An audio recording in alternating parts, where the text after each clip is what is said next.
नमस्कार। Live phone in कार्यक्रम doctors speak में आप सभी दर्शकों का स्वागत है। दर्शकों, स्वच्छता एक ऐसी आदत है जिसका हमारे जीवन में होना अनिवार्य है। हम अपने घर और आसपास के परिवेश को साफ सुथरा रखने की कोशिश करते हैं ताकि हम बीमार न पड़े। इसी तरह व्यक्तिगत स्वच्छता हमें निरोग जीवन व्यतीत करने में सहायक होती है। जब एक युवक और युवती अपने किशोर अवस्था में कदम रखते हैं तो उनके शरीर में कई तरह के बदलाव होते हैं और हम यहाँ पर स्त्री, महिला या किसी कन्या की हम बात करें तो यह बदलाव मासिक धर्म के रूप में उनमें नज़र आता है। तो आज के कार्यक्रम में हम मासिक धर्म के टाइम में किस तरह की स्वस्थ आदतों को अपनाकर एक सामान्य जीवन व्यतीत कर सकते हैं, बीमारियों से बच सकते हैं, इस बारे में आपको जानकारी देंगे और चर्चा करेंगे। विषय में और अधिक प्रकाश डालने के लिए इस समय हमारे स्टूडियो में उपस्थित हैं doctor Priyanka Yadav, assistant professor AIIMS. Doctor Priyanka, आपका हमारे कार्यक्रम में बहुत बहुत स्वागत है। बहुत बहुत धन्यवाद मुझे आमंत्रित करने के लिए। जी, तो दर्शकों, कार्यक्रम में हम आगे बढ़े इससे पहले हम आपको बता दें कि आप हमारे दूरदर्शन केंद्र पोर्ट ब्लेयर के कार्यक्रम सोशल नेटवर्किंग साइट्स पर भी देख सकते हैं। आप हमारे ट्विटर पर जाकर हमें फॉलो कर सकते हैं। हमारा ट्विटर हैंडल है @ddk_पोर्ट ब्लेयर। हमारा फेसबुक पेज दूरदर्शन केंद्र पोर्ट ब्लेयर और सब्सक्राइब करें हमारे यूट्यूब चैनल को। चैनल है दूरदर्शन केंद्र पोर्ट ब्लेयर। तो डॉक्टर प्रियंका, कार्यक्रम में हमारा पहला प्रश्न यही रहेगा कि जो किशोर अवस्था में जो बदलाव आते हैं लड़कियों में, तो ये किशोर अवस्था और जो प्यूबर्टी शब्द हम सुनते हैं, इस बारे में हमें बताइए। जी बिल्कुल। प्यूबर्टी जैसा आपने कहा, किशोर अवस्था उसे कहते हैं जब बच्चा यौवन की तरफ बढ़ने लगे। आमतौर पे ये 10 से 16 साल के बीच की उम्र में होता है। लड़कियों में थोड़ा जल्दी आ जाता है, जैसे 10 से 14 साल की उम्र में। लड़कों में थोड़ा लेट आता है, 12 से 16 साल के बीच। तो ऐसे में शरीर में कई तरह के बदलाव आते हैं। जैसे लड़कों में आवाज़ भारी हो जाती है, दाढ़ी आने लगती है, हाइट एकदम से बढ़ जाती है, लंबाई उनकी बढ़ती है। और इसी तरह लड़कियों में भी कई सारे बदलाव आते हैं। उनकी आवाज़ और पतली हो जाती है, शरीर थोड़ा बनने लगता है। तो ऐसे ही समय में लड़कियों में किशोर अवस्था के टाइम जो हम कहते हैं मासिक धर्म, उसकी शुरुआत होती है, यानी मिनार्की कहते हैं इसे। जी जी। तो दर्शकों, आज का हमारा विषय मेंस्ट्रुअल हाइजीन प्रैक्टिस, यानी कि मासिक धर्म के समय हम किस तरह की स्वच्छता की आदतों को अपनाएं। जैसे कि आप सभी जानते हैं, ये एक हमारा लाइव शो है। विषय से संबंधित किसी भी तरह के प्रश्न आप पूछना चाहते हैं तो आप हमें इसी वक्त कॉल कर सकते हैं। फ़ोन नंबर जो है आपके टीवी स्क्रीन पर इस वक्त दिखाए जा रहे हैं। तो डॉक्टर साहिबा, हमें अब ये जानना है कि मिनार्की जो शब्द है, इस बारे में बताइए। जी, तो मिनार्की, जैसे किशोर अवस्था के समय बढ़ते हैं बच्चे, तो एक पीयूष ग्रंथि होती है। ग्रंथि यानी ग्लैंड्स जिसे कहते हैं। हमारे शरीर में कई सारी ग्रंथियां हैं। तो पीयूष ग्रंथि जो है सबसे ऊपर होती है, जो हमारे दिमाग में होती है। वहाँ से शरीर बढ़ने के लिए कुछ हार्मोन्स निकलते हैं और वो आगे चल के और ग्रंथियों पे असर करते हैं, जिससे और हार्मोन्स निकलते हैं। तो उसी तरह हमारा जो अंडाशय होता है, जिसे कहते हैं ओवरीज, तो उससे ईस्ट्रोजन, प्रोजेस्टेरोन, या आमतौर पे आप लोगों ने सुना होगा, वो हार्मोन्स निकलते हैं। तो उसके बदलाव से ये मिनार्की होती है, जो पहली बार पीरियड शुरू होते हैं, महीना शुरू होता है लड़कियों में। तो ये होता है इसलिए ताकि जो बच्ची होती है वो गर्भवती होने के लिए तैयार होती है।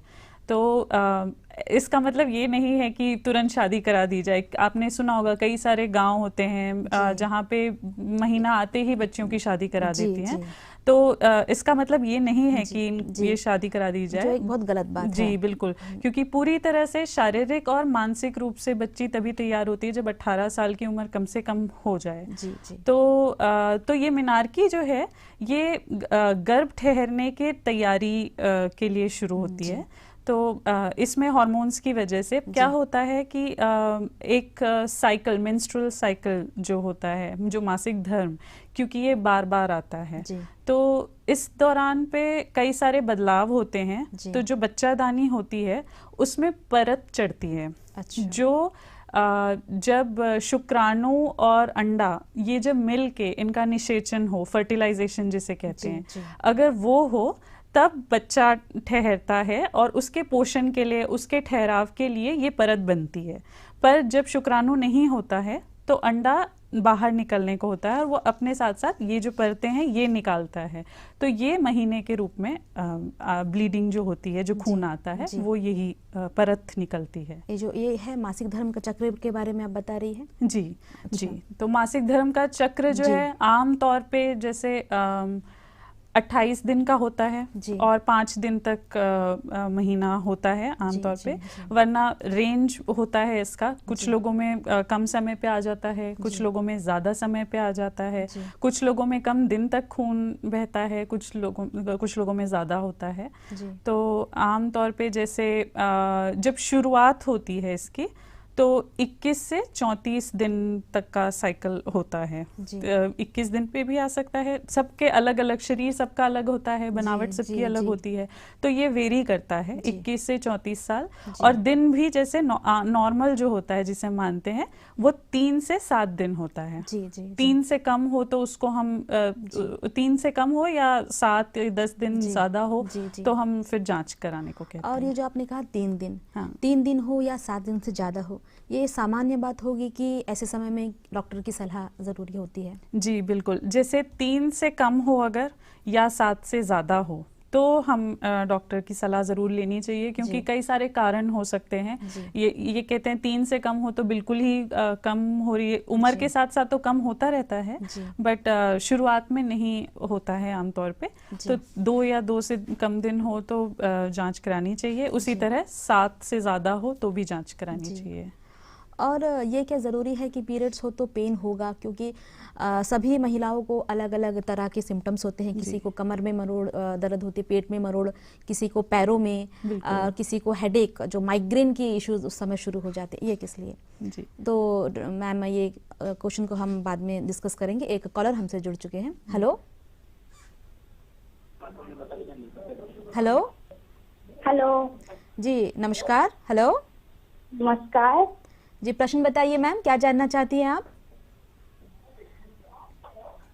मैम मेरी बहन की ना वो पेट दर्द करता है बार बार। अच्छा, आपकी बहन की उम्र कितनी है? 13 साल। 13 साल। तो और महीना उनका शुरू कब हुआ है, किस उम्र में? 12 साल। 12 साल। तो आम तौर पे जैसे शुरू जब हुआ होगा तब शायद दर्द इतना नहीं होता होगा। और दर्द कब से शुरू हुआ है? 6 महीने पहले। 6 महीने मतलब पहले। हाँ जी, तो दर्द जब होने लगे तो इसका मतलब जैसे कुछ शुरुआती साइकिल्स होते हैं उसमें अंडा नहीं बनता है तो दर्द नहीं होता है या ना के बराबर होता है। जब अंडा बनने लगे तब दर्द शुरू होता है। कुछ लोगों में ज़्यादा होता है, कुछ लोगों में कम होता है। तो दर्द के लिए क्या करना चाहिए? अगर वो बराबर एक्सरसाइज करें और बहुत ज़्यादा दर्द हो कि दिनचर्या में तकलीफ हो, दिनचर्या में रुकाव हो, स्कूल ना जाती हो और पढ़ाई में दिक्कत हो, तब दवाई ले सकते हैं डॉक्टर की सलाह से। गरम थैली की सेकाई करें, गरम चीज़ों का सेवन ज़्यादा करें, थोड़ा हल्का फुल्का एक्सरसाइज करें। उस समय दर्द बहुत ज़्यादा हो रहा हो तो जाहिर सी बात है उस समय बहुत ज़्यादा एक्सरसाइज नहीं करना है, मगर अगर बराबर हर दिन करती रहेंगी तो दर्द अपने आप ही कम होगा। और गर्म पानी की सेकाई ज़रूरी है। जी जी, हमारा प्रश्न भी यही था कि ऐसे समय में महिलाओं को अलग अलग तरह की शिकायतें वे करते हैं। किसी को पेट में मरोड़ या फिर माइग्रेन की समस्या, वॉमिटिंग तक भी हो जाती है। तो इस बारे में बताइए, क्या पेनफुल है वाकई पीरियड?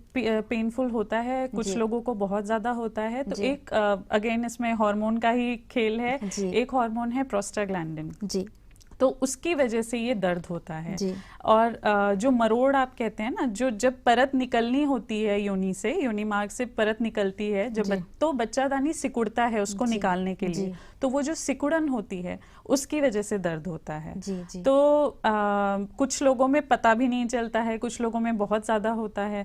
तो जैसा मैंने बोला कि अगर बहुत ज़्यादा हो तो गरम थैली की सिकाई करें, गरम चीज़ों का सेवन करें, और एक्सरसाइज का खास तौर पे बहुत महत्व है। सिर्फ उस दौरान नहीं, मतलब अगर हालत बहुत ख़राब है तो बिल्कुल आराम करना चाहिए, बट अगर बराबर करते रहें तो दर्द कम होगा। जी। और किसी को बहुत ज़्यादा, हद से ज़्यादा पेन हो और असहनीय हो, तो ऐसे समय में खतरे की घंटी है ये, ऐसे कहा जा सकता है? हो सकता है, इसके कई कारण होते हैं। अब जैसे आम तौर पे पीरियड्स में भी दर्द होता ही है, कुछ लोगों को बिल्कुल बर्दाश्त के बाहर होता है, जो दवाई लेने पे आराम आ जाता है। बट कई और कारण होते हैं जिसकी वजह से दर्द बहुत ज़्यादा होता है, जैसे फाइब्रॉइड जो कहते हैं, जो बच्चादानी में गांठी हो अगर वो हो, या एंडोमेट्रियोसिस हो, या इन्फेक्शन हो, अगर आपके यूट्रस, पेल्विक इन्फ्लेमेटरी डिजीज जिसे कहते हैं, अगर ऐसा कोई इन्फेक्शन हो तो इन समय पे दर्द और ज़्यादा होता है। तो अगर अचानक से, कि पहले नहीं हो रहा है और अचानक से बिल्कुल बर्दाश्त के बाहर असहनीय दर्द हो रहा है, तो जांच कराना ज़रूरी है। जी। तो डॉक्टर प्रियंका, आज का हमारा विषय जैसा कि है कि मेंस्ट्रुअल हाइजीन प्रैक्टिस, तो अगला प्रश्न यही रहेगा कि ये जो सैनिटेशन, इस विषय में बताइए कि स्वच्छता ऐसे समय में किस तरह के हम अपनाएं? मेंस्ट्रुअल हाइजीन जो है, शब्द जो है, इसे कहते हैं जो महीने के समय, महीना हो रहा होता है, माहवारी हो रही होती है, उस समय जो साफ सफाई रखते हैं उसको मेंस्ट्रुअल हाइजीन कहते हैं। अब ये सबसे पहले तो ये जान लें कि ये क्यों ज़रूरी है। महीना जब होता है उस समय क्या होता है, हमारे जो योनि मार्ग है वहाँ पे कुछ ऐसे बैक्टीरिया रह रहे होते हैं, ऐसे कीटाणु होते हैं जो वहाँ के हेल्थ बनाए रखते हैं, वहाँ पे साफ सफाई रखते हैं, वहाँ पे गंदे कीटाणु को पनपने नहीं देते। तो वो कैसे करते हैं? पीएच एक कहते हैं जो एसिडिटी वहाँ की मेंटेन रखते हैं। तो महीने के समय वो एसिडिटी कम हो जाती है, तो उस दौरान इन्फेक्शन होने का चांस बहुत रहता है। दूसरा, खून के बहाव की वजह से वहाँ पे नमी रहती है, नमी बनी रहती है, तो नमी में वैसे ही कीटाणु बहुत पनपते हैं, तो ये कारण हो गया। फिर जो रक्त के बहाव के लिए योनि मार्ग थोड़ी सी खुल जाती है, तो इन तीनों कारणों की वजह से उस दौरान जो है संक्रमण होने का बहुत खतरा रहता है। तो इसलिए बहुत ज़रूरी है कि हम साफ सफाई का पूरा ध्यान रखें। अब इसके लिए क्या करना चाहिए? मेंस्ट्रुअल हाइजीन पहले तो बताऊं, जैसे कई तरह के दिवस मनाते हैं हम जागरूकता बढ़ाने के लिए, वैसे ही मेंस्ट्रुअल हाइजीन डे अभी हाल ही में हुआ था, 28 मई को मनाया जाता है। इसके पीछे भी आपको कारण बताऊं, जैसे मैंने बोला कि आम तौर पे जो साइकिल होती है, जो चक्र होता है इसका, वो 28 दिन का होता है और 5 दिन तक बहाव होता है। तो इसलिए 28 मई क्योंकि 5वां महीना है, तो इसलिए वो तारीख तय की गई मेंस्ट्रुअल हाइजीन डे के लिए। तो उसमें सबसे पहले तो जागरूकता बढ़ानी ज़रूरी है। मेंस्ट्रुअल साइकिल, ये इसको लेकर बहुत सारे लोगों में एक सोच जो है वो अभी भी सीमित है, छोटी सोच है, तो उसको हटानी है। फिर साफ सफाई के लिए जो भी आप सामान इस्तेमाल करते हैं, चाहे वो कपड़ा हो, पैड हो, कई तरह के सामान आ गए हैं मार्केट में, तो वो समय समय पे बदलना है। 4 से 6 घंटे में कम से कम बदलना है। भले ही आपका बहाव बिल्कुल भी ना के बराबर हो, फिर भी आपको 4 से 6 घंटे में बदलना है, क्योंकि खून थोड़ा भी हो और पसीना होता है आपका, तो इन सब नमी में जो है कीटाणु बहुत अच्छी तरह से पनपते हैं। तो भले ही इस्तेमाल ना हुआ हो पैड आपका, फिर भी बदलना ज़रूरी है 4 से 6 घंटे में। सबसे ज़रूरी है कि पैड बदलने से पहले हाथ धोएं, पैड बदलने के बाद हाथ धोएं, ये काफ़ी अनिवार्य है। फिर जैसे इसको डिस्पोज कैसे करना है, जो पैड होता है हमारा, आम तौर पे जो सैनिटरी नैपकिन्स हम यूज़ करते हैं जो मार्केट में मिलती हैं, ये एक तरह की प्लास्टिक के बने होते हैं। तो इनको जो है पर्यावरण में खत्म होने के लिए 500 से 800 साल तक लग जाते हैं। तो ये आपके शरीर में भी कई तरह के, कुछ लोगों की स्किन सेंसिटिव होती है, तो कुछ लोगों को एलर्जी हो सकती है, रैशेस हो सकते हैं। तो आपके लिए तो है ही है, पर पर्यावरण के लिए भी ये नुकसान करता है। तो ये है कि दूसरा तरीका इनको डिस्पोज करने का होता है कि जलाना।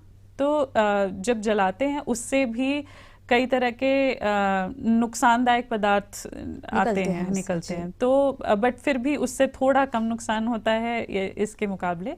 और जब भी आप इसको फेंकें तो हमेशा ध्यान दें कि जो उसके साथ कवर आता है उसमें लपेट के या न्यूज़पेपर में लपेट के ही फेंकें, ऐसे नहीं फेंकें, क्योंकि आपने तो अपना फेंक दिया, इस्तेमाल किया हुआ, मगर जो भी इंसान उस कचरे को उठाता है या छूता है वो उसके संपर्क में आता है। और क्योंकि उसमें खून होता है, खून बहुत ही ज़्यादा कीटाणुओं के लिए फैलाता है, बिल्कुल। तो इसलिए ज़रूरी है कि उसको सही तरीके से फेंकें। और उस समय थोड़ा ढीले कपड़े पहने, सूती के कपड़े पहने, ताकि शरीर पे कम जोर पड़े, शरीर को थोड़ा सा आराम मिले। जी। और अब ये है कि बैड स्मेल की समस्या की भी शिकायत लोग करते हैं। तो बैड स्मेल अगर हो तो जो कम उम्र की जो बच्चियां हैं उनमें कॉन्फिडेंस की कमी आती है कि हम इस साइकिल से अब गुजर रहे हैं तो आसपास वाले लोग मुझे कैसे देख रहे होंगे, मेरी बदन से तो अब बदबू आ रही है, और जहां अगर आ भी रही है तो लोगों को इससे परेशानी होती है। तो इसका होने का कारण क्या है और इससे नियंत्रण कैसा पाया जा सके? जी बिल्कुल। तो होने का कारण ये है कि जो हमारे निजी हिस्से हैं उनकी बनावट ऐसी है कि कई सारे फोल्ड्स होते हैं, तो कई बार खून कहीं लगा रह जाता है, वो निकलता नहीं है, तो वो रह के उससे बदबू आती है। या आपने बहुत ज़्यादा समय तक पैड लगा रखा हो तो बदबू आती है। तो इससे बचने का यही तरीका है कि समय समय पर, जैसे मैंने बोला, 4 से 6 घंटे बदलते रहें। और अपने निजी हिस्से को साफ रखना बहुत ज़रूरी है। हर बार जब भी आप पैड बदलें उसे पानी से ज़रूर धोएं। साबुन लगाना ज़रूरी नहीं है। साबुन अगर लगाएं भी तो बाहरी हिस्से में लगाएं, अंदर वो पीएच को नुकसान पहुंचाते हैं, तो वो और नुकसान कर सकते हैं।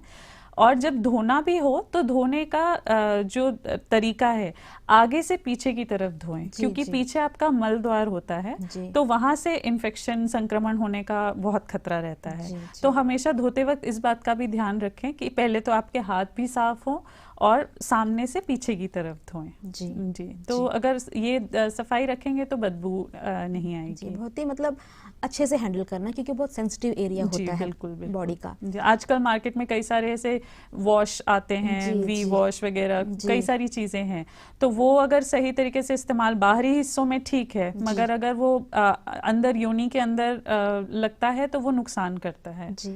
और उसमें अपने आप ऐसे क्षमता होती है कि वो अपने आप ही साफ करता है, तो इसलिए अंदर कुछ भी ऐसे इस्तेमाल करने की जरूरत नहीं है।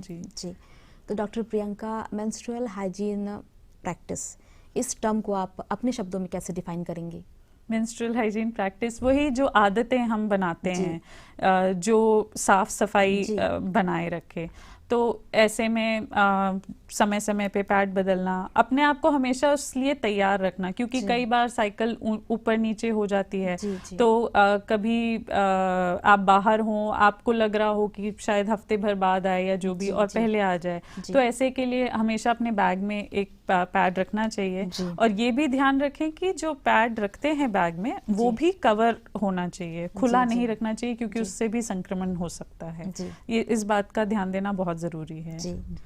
और अगर स्वच्छता का ध्यान ना रखें, इसे लाइटली ले, तो किस तरह की बीमारियों से हमारा सामना हो सकता है? जी, तो अगर स्वच्छता का ध्यान ना दें तो पहली बात तो स्किन के रैशेस हो सकते हैं, चकत्ते हो सकते हैं, वहाँ पे आपको खुजली हो सकती है, इरिटेशन हो सकती है। फिर आपके पेशाब के रास्ते में इन्फेक्शन हो सकता है, यूटीआई जिसे हम कहते हैं, यूरिनरी ट्रैक्ट इन्फेक्शन, वो हो सकता है।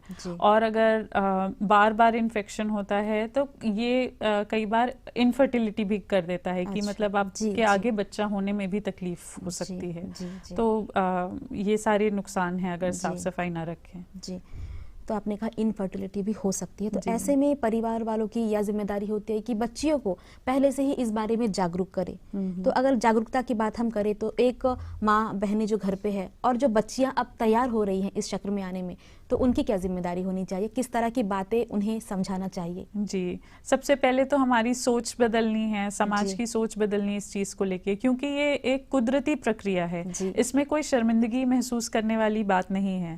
तो आज भी जितने भी पढ़े लिखे लोग भी हैं वो भी इस चीज़ को बिल्कुल इस बारे में खुलकर बात नहीं करते हैं। तो जैसे मैंने खुद देखा है हमारे स्कूल में, जब मैं स्कूल में थी तो कुछ बच्चियों को जब होता था तो वो घबराहट के मारे रोने लगती थी कि पता नहीं क्या हो गया है, शर्मिंदगी महसूस करती थी और कुछ लोग चक्कर खा के गिर जाते थे टेंशन की वजह से।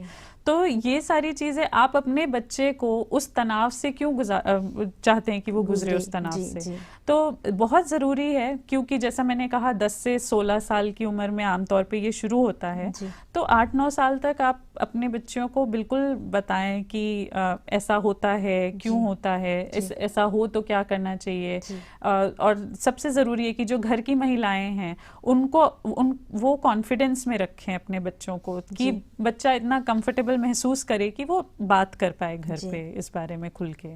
जी, और उन्हें किस तरह की अच्छी आदतें जो हैं शुरू से ही हम बताएं, जैसे कि अब जो हमारे द्वीपों की महिलाएं इस समय कार्यक्रम देख रही हैं उनमें से कई ऐसी होंगी कि जो इन अच्छी आदतों को अपना कर चल रही होंगी, और कुछ होगी कि आज के कार्यक्रम के बाद बहुत कुछ जानेंगी और अच्छी आदतों को अपनाएंगी। तो अब बात यह है कि जो बच्चियां अब उस पड़ाव पे कदम रखने वाली है, उन्हें हम अच्छी आदतें अभी से कैसे सिखाएं?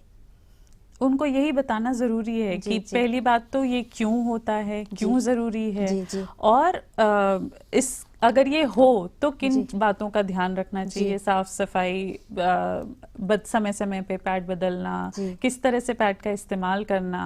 अगर कुछ हिचक हो, जैसे स्कूल में बच्चियों को बोलें कि उनके जो हेल्थ नर्स वगैरह होती होंगी या टीचर होंगी उनसे जाके बात करें कि अगर असमय किसी का शुरू हो गया या कुछ घबराहट हो तो उनको इनकरेज करें कि आप जाके अपने स्कूल हेल्थ नर्स से बात करें, टीचर से बात करें, सहेलियों से बात करें। कई सहेलियों को समय से पहले पहले आ जाता है। जी बिल्कुल।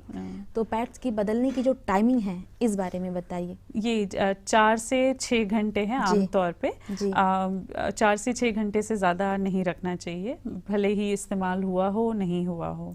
और अगर किसी कारणवश 4 से 6 घंटे से ज़्यादा किसी महिला का काम ऐसा हो, कुछ ऐसी स्थिति हो गई, वो लगातार कई घंटों तक एक ही पैड यूज़ कर रही है, तो ऐसे में क्या हो सकता है? ऐसे में एक आध बार में तो नहीं, अगर साफ सफाई रखी है, ध्यान दे रहे हैं तो एक आध बार में इतना कुछ नहीं, बट फिर भी संक्रमण का खतरा तो हमेशा ही बना रहता है, उसकी कोई गारंटी नहीं होती है। तो ऐसे समय के लिए ही ज़रूरी है कि अपने पास हमेशा एक एक्स्ट्रा रखा करें कि कभी भी ज़रूरत पड़े, या अपने किसी सहेली से या सहकर्मचारी से किसी से भी मांग लें। आजकल तो हर जगह उपलब्ध भी है, कई पब्लिक टॉयलेट्स वगैरह में भी वो मशीन लगा के रखते हैं जहाँ पे मिल जाता है। जी। तो दर्शकों, मेंस्ट्रुअल हाइजीन प्रैक्टिस इस विषय पर और अधिक जानकारी के साथ हम फौरन लौटेंगे इस छोटे से ब्रेक के बाद।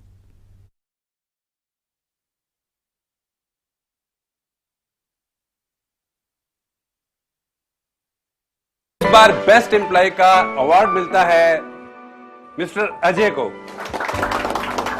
Thank you sir. अजय, तुम्हारी परफॉर्मेंस एक्सीलेंट है, एक भी छुट्टी नहीं, नो मेडिकल बिल। क्या राज है? मैं और मेरा पूरा परिवार रोज सुबह 45 मिनट योग करता है। मतलब zero cost per health assurance, वो भी घर बैठे बैठे। भाई अब से हम भी रोज योग करेंगे, क्या कहते हो?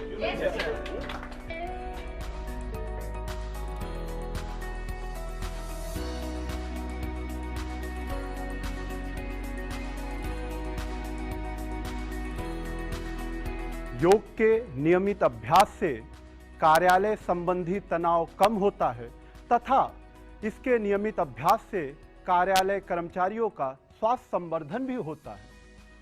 योग का अभ्यास घर या पार्क में ही नहीं अपितु कार्यालय में भी किया जा सकता है। ताड़ासन संपूर्ण शरीर की मांसपेशियों को तनाव मुक्त करता है, टखनों और पंजों को मजबूत बनाता है। ऊर्ध्वस्तानासन कमर की चर्बी को कम करता है और कमर दर्द में लाभकारी है। अर्ध चक्रासन कमर की मांसपेशियों की जकड़न और तनाव को कम करता है, श्वसन रोगों में लाभकारी है। प्रसारित पादहस्तासन पैर एवं कमर की मांसपेशियों को लचीला बनाता है और शरीर में रक्त का संचार बढ़ाता है।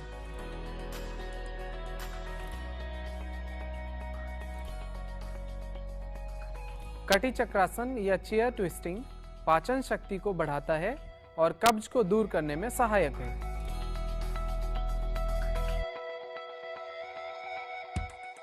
नाड़ी शोधन प्राणायाम शरीर की नाड़ियों को शुद्ध करता है और सभी प्रकार के रोगों में लाभकारी है।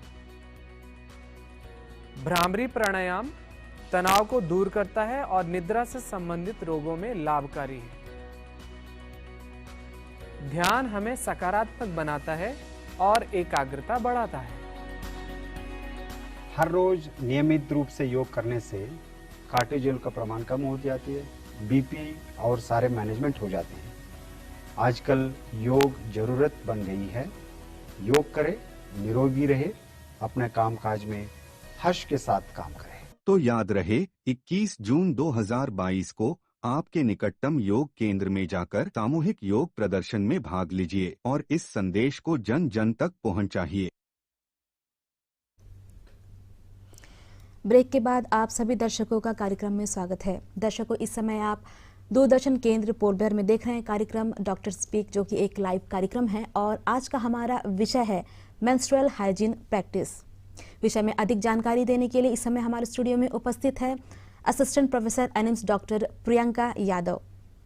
तो प्रियंका जी, हमारा अगला प्रश्न ये रहेगा कि आपसे जो वाइट डिस्चार्ज जो होते हैं महिलाओं में, इस बारे में बताइए। तो वाइट डिस्चार्ज कई कारणों से हो सकते हैं जी। आमतौर पे नॉर्मल होते हैं, जैसे साइकिल जो होता है पूरा 28 दिन का जी। जब अंडा बनता है, हमारा अंडा जब निकलता है अंडाशय से, जिससे हम ओव्यूलेशन कहते हैं, उससे पहले पानी जैसा होता है हल्का फुल्का, और जब अंडा निकल जाता है, ओव्यूलेशन हो जाता है, तब थोड़ा मोटा होने लगता है। तो ये बिल्कुल नॉर्मल है, इसमें घबराने की बात नहीं है। ये भी अगेन हार्मोन के चेंजेस की वजह से ही होता है, प्रोजेस्टेरॉन की वजह से होता है। पर अगर आपको इसके साथ और भी चिंताएं हों, जैसे कि सिम्टम्स आ रहे हों, जैसे खुजली हो रही हो, पेशाब में जलन हो, ज़्यादा मात्रा में आ रहा है, तब ये इन्फेक्शन के कारण से भी हो सकता है, तो जांच कराएं। वरना थोड़ा बहुत होता है तो वो नॉर्मल है, उसमें घबराने की कोई बात नहीं है। तो बात स्वच्छता की हो रही है, पीरियड्स के दौरान स्वच्छता हम कैसे अपनाएं, तो जो सैनिटेशंस के मेथड्स है इस दौरान, उस बारे में विस्तार से बताइए। जी। जो सैनिटेशन मार्केट में तो आजकल बहुत कुछ आ गया है, कई तरह के मेथड्स हैं। कुछ हैं जो दोबारा इस्तेमाल किए जा सकते हैं, कुछ है जो एक बार इस्तेमाल करके हम फेंक देते हैं। तो जो दोबारा इस्तेमाल कर सकते हैं, उसमें सबसे पहले तो आम तौर पे जो इस्तेमाल होता है कपड़ा है, जो घर पे कुछ औरतें इस्तेमाल करती हैं। सूती कपड़ा हो गया, किसी तौलिए का, चादर का, उसको काट के। तो उसमें यह है कि उसकी सोखने की क्षमता बहुत कम रहती है, तो उसमें दाग लगने का खतरा रहता है। और ज़रूरी है कि वो सफाई अगर ठीक से ना हुआ हो तो संक्रमण बिल्कुल हो सकता है, क्योंकि अगर उसको दोबारा इस्तेमाल करना है तो बहुत ज़रूरी है कि उसको अच्छी तरह से धो के धूप में सुखाना, क्योंकि धूप अगर नहीं लगता है तो उसमें वो कीटाणु पनपने लगते हैं। धूप से कई कीटाणु मर जाते हैं, तो ज़रूरी है कि उसको अच्छी तरह से धोएं और धूप में सुखाएं, उसके बाद ही इस्तेमाल करें। तो वो भी ज़्यादा समय तक बार बार इस्तेमाल ना करें। उसी तरह आजकल रीयूजेबल पैड्स भी आने लगे हैं, जो पैड्स इस्तेमाल करके फिर आप धो के अगेन उसी तरह धूप में सुखा के फिर इस्तेमाल करें।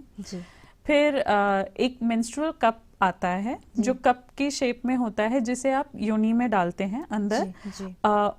उसके जो खून रोकने की क्षमता है वो 3 दफ़ा ज़्यादा है, आमतौर पे जो पैड्स वगैरह होते हैं उससे 3 दफ़ा ज़्यादा है।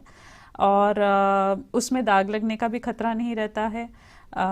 वो 5 से 10 साल तक इस्तेमाल कर सकते हैं, हर बार धो के बिल्कुल। और जब महीना ख़त्म होता है तो उसके बाद उसे 5-10 मिनट तक गर्म पानी में उबालना है, उसके बाद ही अगली बार इस्तेमाल करना है। फिर जो मार्केट में आते हैं सैनिटरी पैड्स और टैम्पून्स। तो पैड्स सबसे कॉमनली यूज़ होते हैं और साफ़ सफाई के हिसाब से देखा जाए तो वो सबसे ज़्यादा सेफ हैं, क्योंकि वो समय पे अगर बदलो तो उनमें इन्फेक्शन का चांस कम रहता है और सोखने की क्षमता भी ज़्यादा रहती है। कुछ लोगों को कुछ तरह के पैड से एलर्जी होती है, तो वो देखें कि उनको क्या सूट कर रहा है, उस हिसाब से इस्तेमाल करें। और टैम्पॉन्स जो हैं वो भी शरीर के अंदर जाता है, तो वो भी सोखने की क्षमता काफ़ी रखता है और उसमें भी दाग लगने का खतरा नहीं रहता। तो जो लड़कियां स्विमिंग वगैरह करती हैं, एक्सरसाइज वगैरह करती हैं, उनके लिए ये बहुत सुविधाजनक होता है, टैम्पॉन्स और मेंस्ट्रुअल कप्स जो होते हैं। बट इसमें इन्फेक्शन का बहुत खतरा रहता है, क्योंकि कोई भी चीज़ अगर शरीर के अंदर जा रही है तो वो इन्फेक्शन को होने के चांस बिल्कुल। और टैम्पॉन से तो बहुत ही खतरनाक एक बीमारी होती है जिसे हम कहते हैं टॉक्सिक शॉक सिंड्रोम। तो अगर ज़्यादा समय तक वो रह गया तो वो कीटाणु जो हैं वो हमारे रक्त धार में चले जाते हैं और वो पूरे शरीर में इन्फेक्शन कर देते हैं और मतलब जान का भी खतरा बन जाता है। तो इसलिए साफ सफाई का ध्यान देना बहुत ज़रूरी है जी। और आजकल ये देखते हैं हम कि इर्रेगुलर पीरियड्स की समस्या बहुत देखने और सुनने को मिलती है, इसका क्या कारण है? इरेगुलर पीरियड्स जो है इसके कई कारण हो सकते हैं।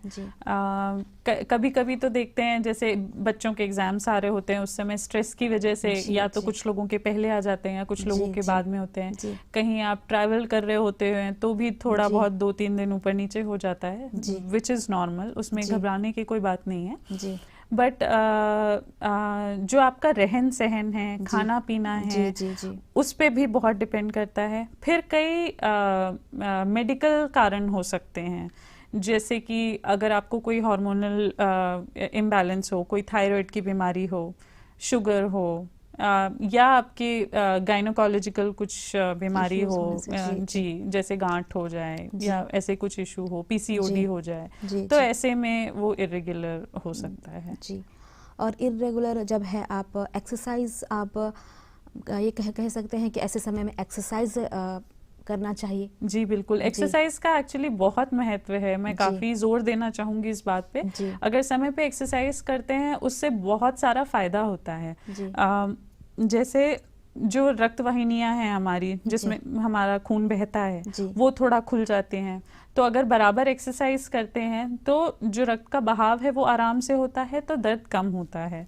फिर एक्सरसाइज करने पे कुछ एंडोर्फिन्स हम जिसे कहते हैं वो निकलते हैं शरीर में, तो उससे फीलिंग अच्छी रहती है। तो उस दौरान जो हमारा एक PMS होता है, मूड स्विंग्स वगैरह होते हैं, उसमें एक्सरसाइज बहुत हेल्प करता है। तो इन वजह से वो उस समय में भी दर्द, जो आम तौर पे दर्द होता है, वो भी बहुत कम हो जाता है, ना के बराबर भी हो जाता है। और खुद भी चुस्त महसूस करते हैं।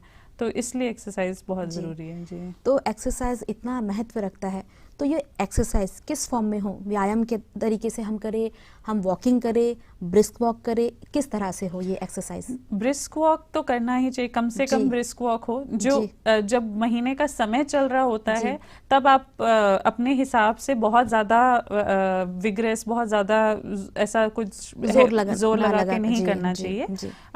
मगर आम तौर पे आप अपने aerobic exercise, brisk walking, jogging, running, swimming, cycling कुछ भी करते रहिए। और उन दिनों में भी आपको जितना कंफर्टेबल लगे, उससे क्या होता है, पीरियड्स के दौरान भी फायदा होता है। जैसे जो 5 दिन में जो परतें निकलती हैं, जो 5 दिन तक बहाव होता है, अगर एक्सरसाइज करेंगे तो वो 2-3 दिन में भी खत्म हो जाता है। तो और फ्लो अच्छा रहता है। तो बहुत सारे फायदे हैं इसके। और महिलाओं में जो क्लॉटिंग की शिकायत भी रहती है, तो ये क्लॉटिंग की शिकायत जो होती है, ये किस वजह से होती है और इसके लिए आप क्या सजेस्ट करेंगी? क्लॉटिंग की जो शिकायत होती है, अगर तो छोटा और कम है, मतलब छोटा साइज में है, बहुत पेनफुल भी होता है। हाँ, पेनफुल होता है, क्योंकि वो कोई भी चीज निकलने के लिए वो सिकुड़ता है ना, जब सिकुड़न होती है बच्चेदानी में, तो अब जब क्लॉट बनेगा तो वो और थोड़ा मुश्किल होगा निकलने में, तो ज्यादा सिकुड़न होगी, इस वजह से दर्द थोड़ा ज्यादा रहता है। क्लॉट तब बनता है जब बहुत समय तक आप चले ना, जैसे लंबे समय तक आप लेट गए, रात में सो रहे हैं, या लंबे समय तक बैठ गए, उठ नहीं रहे हैं, तो उस समय जो खून निकलता नहीं है रुक के, वो क्लॉट बन जाता है। तो उसमें भी घबराने की बात नहीं है। पर अगर बहुत बड़ा हो और बहुत ज़्यादा दर्द हो बिल्कुल बर्दाश्त के बाहर, तो वो कुछ और कारणों से भी हो सकता है, तो इसलिए जांच कराना ज़रूरी है। जी। तो डॉक्टर प्रियंका, एक अहम सवाल इस जगह मैं पूछना चाहूँगी। कुछ गलतफहमियाँ, कुछ अंधविश्वास धारणाएं जो हम सुनते हैं, और हम महिला वर्ग में हम दोनों आते हैं, तो आपने भी अपने जीवन काल में अब तक कई तरह की देखी है, मैंने भी देखी है, तो इस बारे में आप बताइए। जी, ये तो हर जगह देखा गया है। पढ़े लिखे लोग भी बिल्कुल इन चीज़ों को बहुत मानते हैं कि मंदिर नहीं जाना चाहिए, किचन में नहीं जाना चाहिए, अचार को हाथ लगाया तो अचार खराब हो जाएगा, पेड़ को हाथ लगाया तो पेड़ मर जाएगा।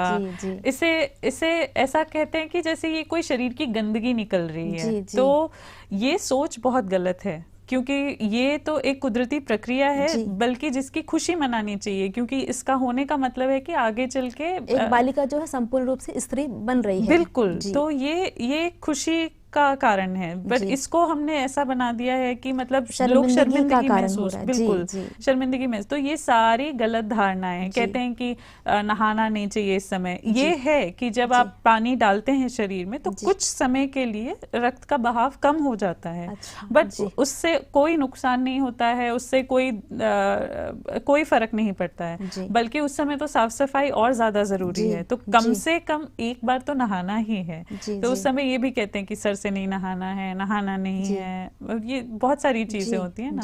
तो ये सारी गलत धारणाएं हैं। मतलब मैंने कहीं ये भी पढ़ा था कि पुराने जमाने में मंदिर जाने को इसलिए मना करते थे क्योंकि उस जमाने में पैड्स वगैरह नहीं होते थे, तो वो दाग लग जाते थे या गंदगी फैल जाती थी, तो इसलिए मना करते थे कि, और उस दौरान जो औरतों को दर्द होता था तो कहते थे कि कमरे में आराम करो, तो उसको ऐसे बना दिया है कि मतलब घर से बाहर नहीं निकलना है, कमरे में बंद रहना है। कई जगह पे ये भी माना जाता है, उसे एक नियम की तरह फॉलो करना ऐसे सिखाया जाता है। तो ये सब बिल्कुल गलत धारणाएं हैं, ये हाँ, इनको बदलना है और ये हमारी ही जिम्मेदारी है। हाँ, हमारी जिम्मेदारी है कि हम आगे जाकर अपने बच्चों को इस तरह की स्थिति में ना डालें। जी, तो अब पीएमएस, ये जो हम सुनते हैं, इस बारे में विस्तार से हमारे दर्शकों को बताएं। जी, पीएमएस जिसे हम कहते हैं प्री मेंस्ट्रुअल सिंड्रोम, यानी महीना शुरू होने से पहले के कुछ दिनों में जो लक्षण आते हैं, तो आमतौर पे ये 2 हफ्ते पहले से शुरू हो जाते हैं। जो साइकिल का चक्र का जो मध्य होता है, बिल्कुल जब अंडा निकलता है तो उस दौरान ये शुरू होता है। उसके बाद इसमें कई तरह के, सबके अलग अलग होते हैं। कुछ लोगों को कब्ज हो जाती है, बहुत पेट में अजीब सा भारीपन रहता है, बात पे चिड़चिड़ापन, गुस्सा आने लगता है, बात पे रोना आ जाता है, मूड स्विंग्स बहुत सारे होते हैं। कुछ लोगों को बहुत, जैसे आपने पहले बोला था, सर दर्द होता है, हेडेक की प्रॉब्लम रहती है, दर्द शुरू हो जाता है। तो जो आप जैसे कमर से लेके नीचे तक दर्द हो जाता है, कुछ लोगों को थकान बहुत रहती है। हम अपनी बातचीत को ऐसे जारी रखेंगे। कॉलर हमसे जुड़ चुके हैं। बिल्कुल। Hello hello hello, good evening. Good evening जी, बताइए क्या जानना चाहती हैं आप? हेलो, मैं आसाम डिब्रूगढ़ से बोल रही हूँ। जी मैम, सबसे पहले आप अपना टीवी का वॉल्यूम कम कीजिए प्लीज, ताकि हम आपको साफ साफ सुन पाए। ओके।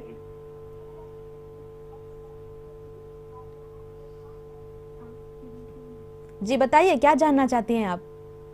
जी, वो मेरी मम्मी का ना, वो पीरियड्स अभी नहीं हो रही है। आपकी मम्मी एज क्या होगी आपकी माता जी की? 40। अच्छा। तो कब से बंद है, कितना समय हो गया? 1 साल हो गया। 1 साल हो गया। तो एक मेनोपॉज हो सकता है कि इनका अर्ली मेनोपॉज हुआ हो, जिसे कहते हैं महीना जब खत्म हो जाता है। 40 से 50 साल की उम्र पे होता है, और आजकल तो कुछ लोगों को 30 साल की उम्र में भी हो जाता है। तो अगर आपको 1 साल से नहीं आया है तो हो सकता है कि आपको मेनोपॉज हुआ हो। तो अगर आपको लगता है कि कुछ तकलीफ हो रही है, दर्द हो रहा है, या बीच बीच में कुछ हल्का फुल्का खून जा रहा है, और कुछ परेशानी लग रही है, वजन कम हो रहा है, तो आप जांच कराएं, वरना घबराने की कोई ऐसी बात नहीं है। जी, okay, thank you. Thank you. तो डॉक्टर प्रियंका, आप पीएमएस के बारे में बता रही थी। जी, पीएमएस आजकल तो बहुत ही बड़ा इशू है, स्पेशली क्योंकि महिलाएं ज़्यादा जो काम करने लग गई हैं तो उनको बाहर काम का स्ट्रेस भी होता है। स्ट्रेस के समय ये सब चीज़ें ज़्यादा हो जाती हैं, सिम्टम्स और ज़्यादा सीवियर हो जाते हैं।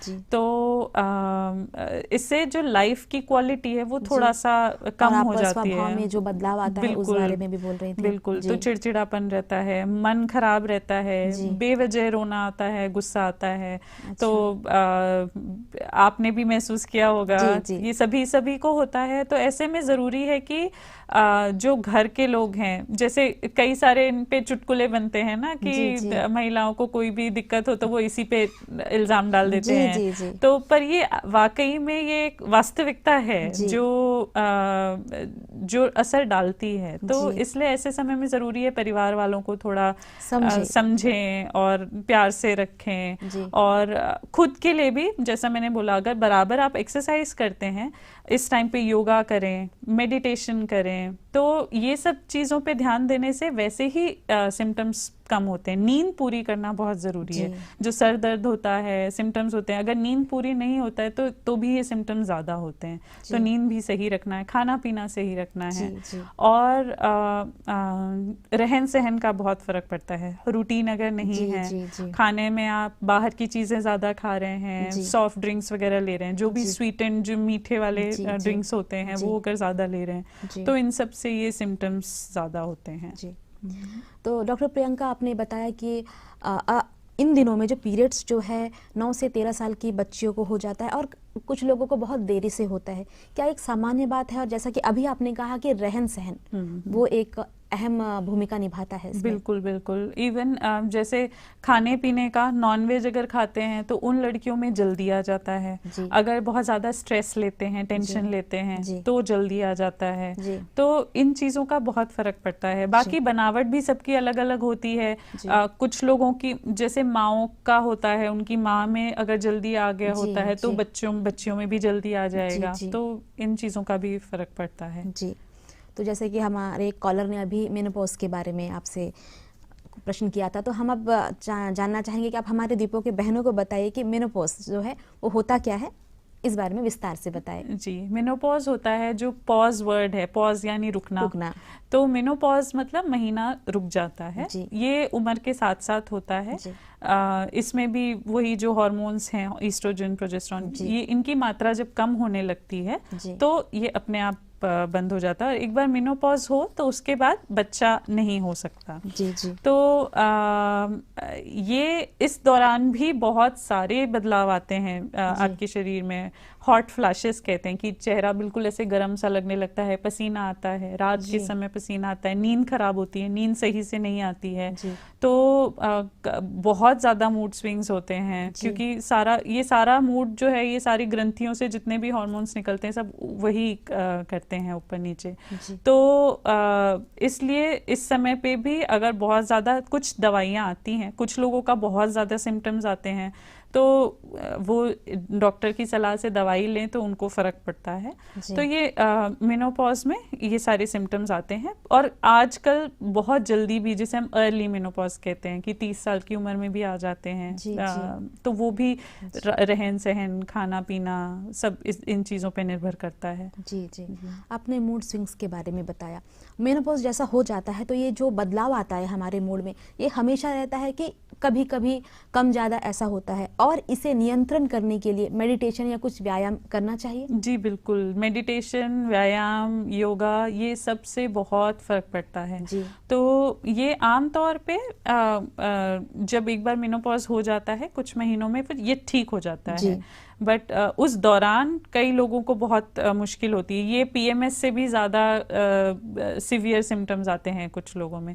तो अगर बहुत ज़्यादा है तो इसके लिए दवाई भी दी जा सकती है। जी। डॉक्टर प्रियंका, हमारे भारत सरकार द्वारा मेंस्ट्रुअल हाइजीन के लिए किस तरह के कदम उठाए जा रहे हैं, इस बारे में बताएं। भारत सरकार काफ़ी कर रही है अभी मेंस्ट्रुअल हाइजीन के लिए।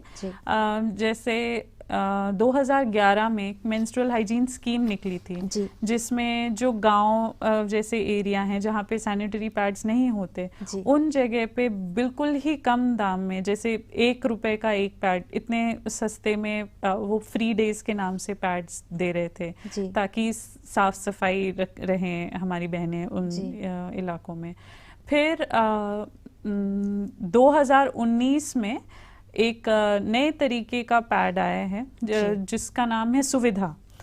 तो ये जो है बायोडिग्रेडेबल है, यानी ये जो प्राकृतिक पदार्थों से बना होता है, जो आपके शरीर को भी नुकसान नहीं करता और ये पर्यावरण में भी बहुत आसानी से इसको ख़त्म किया जा सकता है कम समय में बिना नुकसान पहुंचाए।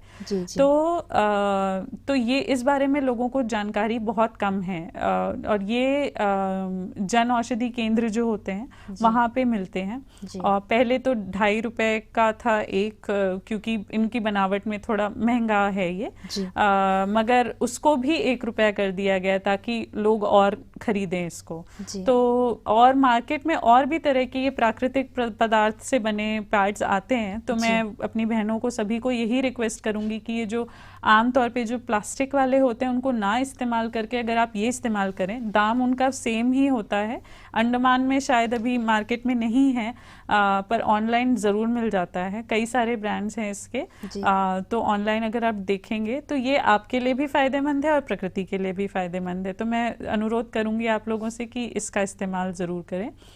और बाकी सिर्फ पैड देना ही मेंस्ट्रुअल हाइजीन के लिए ज़रूरी नहीं है, उसके अलावा और चीज़ें हैं। अब जैसे 34% लड़कियां जो हैं वो स्कूल जाना छोड़ देती हैं जब उनका महीना शुरू होता है, शर्मिंदगी से, क्योंकि स्कूल में ढंग से बाथरूम वगैरह नहीं होता है।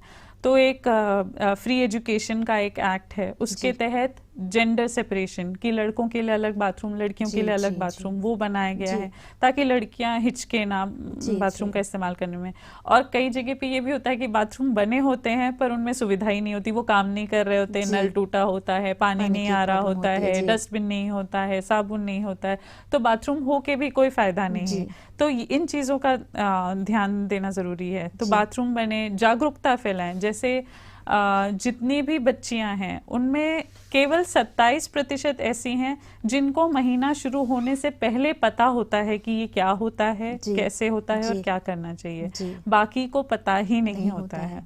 तो जागरूकता फैलाना, तो ऐसे ही कार्यक्रम जैसे मेंस्ट्रुअल हाइजीन डे पे और कुछ कार्यक्रम चलते रहते हैं, तो सरकार ये सब कर रही है। ये जागरूकता की कमी क्या है, हम ये भी बोल सकते हैं कि हम अपने जो आसपास में जागरूकता की जो कमी है वो हम पुरुषों में भी देखते हैं और महिलाओं में भी देखते हैं। महिला जो है जागरूकता की कमी हो तो डॉक्टर साहिबा, एक कॉलर हमसे जुड़ चुके हैं। Hello hello, good evening ma'am. जी गुड इवनिंग, क्या जानना चाहते हैं आप? जी गुड इवनिंग डॉक्टर साहिबा। Good evening. जी मेरी बेटी है, अभी 17 इयर्स की है जी। तो जब से एज अटेंड की है मैम, वो बहुत ही कमजोर है। तो जब से एज अटेंड की है ना, उसको बहुत प्रॉब्लम होता है। जैसे कि उससे बहुत सारा पेन होता है और वोमिटिंग भी होता है, और जब उसको पीरियड्स रहता है वो स्कूल भी नहीं जा पाती। जी। तो ये दर्द ये कब से शुरू हुआ है? एज उनका महीना पहली बार किस उम्र में आया था? 14 में हुआ था। 14। और ये सिम्टम्स कब से आ रहे हैं? शुरू से ही है। शुरू से ही है। तब से ही है। अच्छा जी। अच्छा, और खाना क्यों नहीं खाती है? खाना मतलब बाकी जो फूड होता है वो खा लेती, स्नैक्स वगैरह, जंक फूड वगैरह, लेकिन खाना नहीं खाती। नहीं, ये बहुत ज़रूरी है एक्चुअली। पोषण बनाए रखना इस समय पे बहुत ज़रूरी है। प्रोटीन खाना चाहिए। और क्योंकि ब्लीडिंग उनकी नॉर्मल होती है या बहुत ज़्यादा होती है? बहुत ज्यादा होती है। बहुत ज्यादा होती है। पेन भी होता है। हाँ, तो बहुत ज्यादा ब्लीडिंग होती है। तो ये भी शुरू से ही बहुत ज्यादा ब्लीडिंग हो रही है? जी जी जी। तो आपने उनका कभी चेकअप करवाया है? जी हमने चेकअप करवाया मैम उसका। ऐसे तो नॉर्मल ही है बोले, और ऐसा कुछ दिक्कत नहीं है। कितने यही है कि वो वही वो बोल रहे थे कि वो धीरे धीरे ठीक हो जाएगा, लेकिन वो है कि बच्चा बहुत दूर हो जाती है उसमें। कितने दिन तक रहता है बहाव? नहीं, बहाव 3 से 4 दिन ही रहता है। 3 से 4 दिन, लेकिन जब भी पीरियड्स आता है तो उसको बहुत प्रॉब्लम होता है, तो अगर नहीं खा पाती। हाँ, अगर ऐसा है कि बिल्कुल दर्द इतना होता है कि स्कूल भी नहीं जा पाती हैं, तो हो सकता है उनको दवाई की ज़रूरत हो। दवाई से बहुत आराम पड़ता है। आमतौर पे कम से कम कोशिश करनी चाहिए, मतलब कोशिश करनी चाहिए कि कम से कम दवाई लेना पड़े। पर अगर इतनी ज़्यादा तकलीफ हो रही है तो बिल्कुल दवाई ले डॉक्टर की सलाह से। और जैसा मैंने पहले बताया था, एक्सरसाइज बहुत ज़रूरी है। अगर वो बराबर व्यायाम करेंगी, योगा करेंगी, तो उनको दर्द कम होगा। और धीरे धीरे जैसे जैसे आगे समय बढ़ेगा वो दर्द भी कम हो जाएगा। मगर अगर जैसे आपने कहा बहुत ज़्यादा ब्लीडिंग होती है, तो हो सकता है उनके शरीर से, क्योंकि खून में आयरन होता है, तो आयरन की कमी भी हो सकती है उनको। तो इन बातों का ध्यान देना है। और अगर वजन बहुत कम है तो एक बार थायराइड वगैरह चेक करवाइए। हो सकता है थायराइड चेक करवाया था मैम। अच्छा, थायराइड नॉर्मल है। ओके, तो फिर पोषण पे ध्यान दीजिए कि खाना पीना ठीक से खाएं, व्यायाम करें और योगा करें, मेडिटेशन करें। और उस समय नींद अच्छे से लें। और बहुत दर्द हो तो दवा ले लें, गरम थैली की सिकाई करें, उससे बहुत आराम मिलेगा। मैम और एक सवाल था, ये जो आजकल के टीनेजर है, जैसे हमारे समय में जब सर्कल आता था तो ऐसा हमारा प्रॉब्लम नहीं होता था, तो ये किस वजह से आजकल के जो बच्चे हैं उनको ज्यादा हो रहा है? ये जंक फूड की वजह से जी, या इनका खेलना ज्यादा नहीं हो पाता जी, फिजिकल एजुकेशन ज्यादा नहीं हो पाता, इस वजह से? बिल्कुल बिल्कुल सही कहा आपने, क्योंकि जब हम लोग बच्चे थे तो हम बाहर खेलते कूदते थे। आजकल के बच्चे सिर्फ मोबाइल में, टीवी में लगे रह जा रहे हैं, तो उनका फिजिकल एक्टिविटी नहीं हो रही है। और खाना, जैसे अंडमान जैसी जगह में तो खास तौर पे पहले तो बाहर का खाना कोई भी नहीं खाता था। यहाँ पे बहुत कम रेस्टोरेंट्स ही इतने कम होते थे और कल्चर भी नहीं था। पर आजकल सब कुछ आ गया है यहाँ भी, तो बच्चे खाते ही हैं बाहर। तो खाना पीना, इन सब चीज़ों का, जो लाइफस्टाइल होती है ना, जो रहन सहन होता है, इन सब चीज़ों का बहुत फर्क पड़ता है। तो वो खाने पीने में बच्ची को क्या दूध से कि उसका ब्लड प्रेशर है? हरी सब्जियां सबसे ज़्यादा इम्पोर्टेंट हैं। जो भी भाजी वगैरह है, पालक है, हरी सब्जियां बहुत इम्पोर्टेंट हैं। फिर प्रोटीन वाली चीज़ें, अगर नॉनवेज खाती हैं तो मछली, यहाँ पे तो मछली बहुत आराम से मिल जाता है, तो मछली वगैरह खिलाएं। प्रोटीन का इंटेक ज़्यादा रखें और बाहर का कम से कम खाएं। जी जी जी। और इस समय में ना मैम उनका फेस में जो है काफी पिंपल्स भी आ जाता है। हाँ, वो हार्मोन्स की वजह से ही होता है। वो हार्मोनल चेंजेस होते हैं, तो उस समय पिंपल्स, कुछ लोगों को पिंपल्स आते हैं, कुछ लोगों को नहीं आते, कुछ लोगों को केवल एक आता है पर आता है। तो वो सबकी शरीर की बनावट अलग अलग है, तो जितना हार्मोन्स का लेवल होगा उस हिसाब से सिम्टम्स होते हैं। तो ये सब अगर आप अपना रहन सहन और बाकी रूटीन बनाए रखेंगे तो बहुत राहत मिलेगी। जी जी, ओके मैम, थैंक यू। जी, तो डॉक्टर प्रियंका, हम जागरूकता के बारे में बात कर रहे थे कि इस पीरियड्स के संदर्भ में महिलाओं के साथ साथ पुरुषों को भी जागरूक होना आवश्यक है। क्योंकि ऐसा होता है स्कूल में बच्चे जब शुरुआती दौर पर इस पड़ाव से गुजरते हैं तो शर्मिंदगी शायद वो इसी वजह से महसूस करती है कि उन्हें छेड़ा जाता है और बहुत अलग तरह की नज़रों से देखा जाता है। इस बारे में आप क्या कहना चाहेंगी? मैं वही कहना चाहूँगी कि ये बदलाव जो है ये हमारे ही हाथों में है। जो हमारे बच्चे हैं जो आगे चल के बदलाव ला सकते हैं, तो उनको हम सही शिक्षा दें।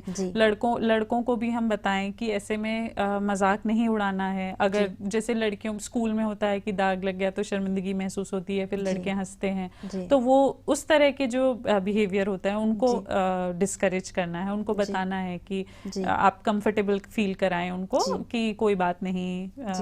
तो इस तरह ये घर से ही, हर घर से ही शुरू होगा। जी, हम अपनी जो बच्चियां हैं, कन्याओं को बताएं कि ये पीरियड्स होता क्या है, और घर के जो लड़के हैं उनको भी बताएं कि ये एक सामान्य बात है, इसे सामान्य तरीके से लें और हो सके तो मदद करने की कोशिश करें, मजाक ना उड़ाएं। बिल्कुल जी। तो डॉक्टर प्रियंका, अब हम चाहेंगे कि सैनिटेशन विषय पर हम बात कर रहे हैं, तो एक बार फिर आप सैनिटेशन के जो मेथड्स है उसे फिर से बताएं। ओके, तो सैनिटेशन के मेथड्स, जैसे मैंने कहा, कपड़े होते हैं तो कपड़ा कम से कम इस्तेमाल करें। अगर बिल्कुल घर में कुछ नहीं है उस समय और मजबूरी में करना पड़ गया तो ठीक है, वरना जैसे उनकी सोखने की क्षमता बहुत कम होती है, दाग लगने का खतरा रहता है, संक्रमण का खतरा रहता है, तो कपड़ा होता है। फिर पैड्स होते हैं। पैड्स में मैंने जैसे बताया कि आजकल बायोडिग्रेडेबल पैड्स आ गए हैं, तो ये जो प्लास्टिक वाले पैड्स हैं उनको ना इस्तेमाल करके बायोडिग्रेडेबल वाले पैड्स इस्तेमाल करें, तो उससे जो एलर्जी होती है, स्किन में रैशेज होते हैं जिनको हम पैड रैश कहते हैं कि अगर ज़्यादा प्लास्टिक हो या ज़्यादा समय तक लगा रह गया तो पैड रैशेज होते हैं, तो ये सारे चांसेस कम होते हैं। फिर टैम्पोन्स होते हैं, तो टैम्पोन्स वैसे दाग नहीं लगते उसमें, और आप एक्सरसाइज, खेल कूद, स्विमिंग सब कर सकते हैं। मेंस्ट्रुअल कप में भी वही होता है, मगर क्योंकि वो शरीर के अंदर होता है तो उसमें संक्रमण का खतरा थोड़ा ज़्यादा होता है। तो अगर समय पे बदलते रहें तो कोई भी साफ सफाई रखें और समय पे बदलें तो कोई दिक्कत वाली बात नहीं है। जी, और कुछ बच्चियों को क्या है, बहुत कम उम्र में हो जाते हैं पीरियड्स, तो उनका इरेगुलर हो जाता है, तो क्या एक खतरे का संकेत है, हमें डॉक्टर की सलाह लेनी चाहिए कि कम एज के कारण उनमें ये जो गैप, जो महीने का जो गैप है वो ज़्यादा रहता है? कम एज में अक्सर जो शुरुआती 1-2 साल होते हैं उस दौरान इरेगुलर होता है, ज़रूरी नहीं है, पर इरेगुलर हो तो कोई ऐसे घबराने वाली बात नहीं। कम उम्र में अक्सर होता है कि कभी 3 महीने का गैप आ गया, तो एक बार ये है कि आप जांच ज़रूर करवा लें कि कोई और बीमारी की वजह से तो नहीं है, शरीर में और कोई दिक्कत तो नहीं है, कोई बच्चेदानी में कोई बनावटी खराबी हो या कोई हार्मोनल इशू हो, उस वजह से तो नहीं हो रहा है। मगर 1-2 साल में नॉर्मली रेगुलराइज हो जाता है, साइकिल सही से आने लगता है। वो कौन सी उम्र होगी जब हमें ये ध्यान देना चाहिए कि पीरियड्स एकदम रेगुलर हो?